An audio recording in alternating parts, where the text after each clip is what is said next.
พยายามจะทำวิธีต่างๆให้เธอนั้นรักฉันพยายามทุกวันมอบให้ทุกอย่างที่เธอต้องการเหมือนเดินบนสะพานที่มีปลายทางคือใจของเธอยังคงคิดและหวังจะนำเอารักแท้นี้ไปให้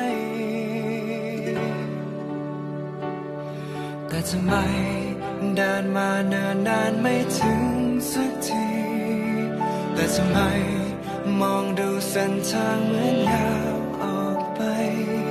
อยากรู้ว่าฉันต้องทำตัวอย่างไร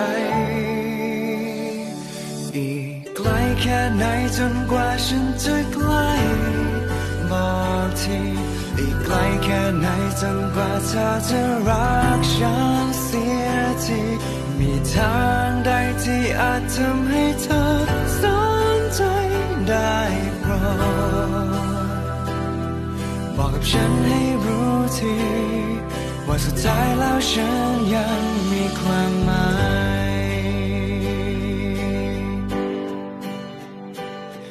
ยังไม่คิดยอมแพ้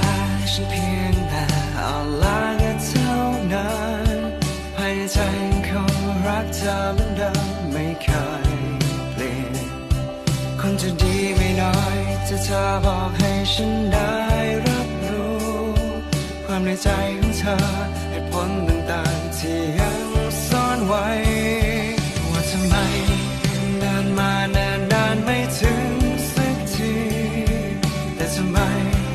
มองดูเส้นทางเหมือนยาวออกไป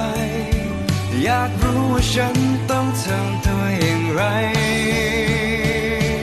อีกไกลแค่ไหนจนกว่าฉันจะใกล้บอกทีอีกไกลแค่ไหนจนกว่าเธอจะรักฉันเสียทีมีทางใดที่อาจทำให้เธอสนใจได้โปรดบอกกับฉันให้รู้ทีว่าสุดท้ายแล้วฉันยังมีความ